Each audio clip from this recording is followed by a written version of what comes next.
Кыргызстандын энергетика системасы белгилүү бир кыйынчылыктарга туш болууда. Бул тууралуу бүгүн Башкалада энергетикалык тармакты өнүктүрүү боюнча өткөн форумда Министрлер кабинетинин төрагасы Акылбек Жапаров билдирди. Айтымында Министрлер кабинети энергетика тармагын өнүктүрүү үчүн реформаларды жүргүзүүдө. Кыргызстанда буга чейин генерациянын кубаттуулугун көбөйтүүнүн алкагында 15-20 гидроэлектростанциялары ишке киргизилген.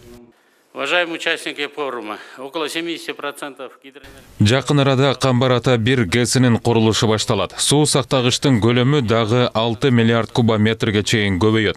Токтогул ГЭСине салыштырмалуу Камбар Ата 1 ГЭСи электр энергиясын 1,5 эсе көп өндүрөт.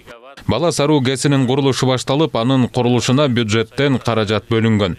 Ошондой эле бүгүнкү күндө Дүйнөлүк банк тобу менен Ысык көл облусунда болжолдуу түрдө кубаттуулугу 100 мегаватт келген пилоттук күн долбоорун биргелешип ишке ашыруу маселеси боюнча тыгыз иштер жүргүзүлүп жаткандыгын белгилей кетүү зарыл. Өлкөбүздүн гидроэнергетикалык потенциалынын 70%га жакыны ишке ашырылбай турат. Бул потенциалды өздөштүрүү максатында 2030 жылга чейин кубаттуулугу 6 гигаваттан ашык гидроэнергетиканы өнүктүрүү боюнча артыкчылыктуу долбоорлор аныкталган. Алдын ала эсептөөлөр боюнча стратегиянын долбоорунда сунушталган реформаларды жана артыкчылыктуу инвестицияларды ишке ашыруу үчүн 2030 жылга чейин болжол менен 14 миллиард доллар талап кылынат. Форумдун алкагында Кытай менен Испаниянын энергетикалык компаниялары Ысык көл облусуна күндөн энергия алуучу 2 станция куруу боюнча ниеттерин билдиришти. Аталган облуста 1000 мегаватт кубаттуулугундагы электр станциясын куруу боюнча инвестициялык макулдашууга энергетика министри Доскул Бекмурзаев жана энергетикалык компаниялардын өкүлдөрү Чао Чанган, Гу Хэйюнлер кол коюшту. Европейский банк реконструкция развитиянын адамдары менен биздин Орто Азиядагы представители менен сүйлөштүк. Кудайым буйруза 4-күнү, келаткан 4-күнү биз дагы бир жакшы кагазга кол коюшабыз. Ошону менен биздин акционерный коомубуз бар, Чакан ГЭС деген.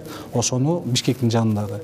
Ошонун баардыгын реабилитация кылып, жаңы модернизация кылганга мүмкүнчүлүктөр түзүлөт. Андан тышкары өзүбүздүн могу чоң компанияларыбыздын баардыгын бириктирип, бир экеле крупный компания болот, анын уже механизмдери Кудайым буйруза июндүн ортолорунда бүтүп калат. Ошондо Кыргызстанда 2 чоң ири компания болот. Ошол ири чоң компания менен дүйнөлүк донорлордо, дүйнөлүк институттарда иштегенге мүмкүнчүлүк жакшы түзүлөт да. Андан сырткары иш-чаранын алкагында энергетикалык реформалардын жана инвестициялык кызматташуунун негизги багыттары, өлкөнүн энергетика тармагындагы реформаларды колдоо боюнча эл аралык өнүктүрүү боюнча өнөктөштөрдүн өз ара аракеттенүүсүн жакшыртуу жана алдыга жылдыруу маселелери талкууланды. Дүйнөлүк банктын Борбор Азия боюнча аймактык директору Кыргызстан ири долбоорлорго инвестиция салуу, пайдалуу боло тургандай шарттарды түзүүсү зарыл дейт. Это страна, которая обладает потрясающими энергетическими ресурсами, как в области гидроэнергетики, так и в области солнечной энергии. Кыргызстан экологиялык жактан таза энергетика, гидроэнергетика жана күн энергиясы тармагында эбегейсиз потенциалга ээ. Көптөгөн өлкөлөрдө бул тармак экономиканын өсүшүнүн кыймылдаткычы болуп саналат. Бирок Кыргызстанда бул тармак дагы деле субсидияланып, анын карызы 1,5 миллиард долларга жеткен. Бул локомотив эмес, артка кетүү. Тез арада абалды өзгөртүү керек. Энергетика тармагын реформалоо узак процесс. Ошондуктан бул тармакты өнүктүрүү үчүн министрлер кабинети гана эмес, өнөктөштөр жеке секторлордо чоң күч аракет жумшоо керектигин түшүнүү зарыл.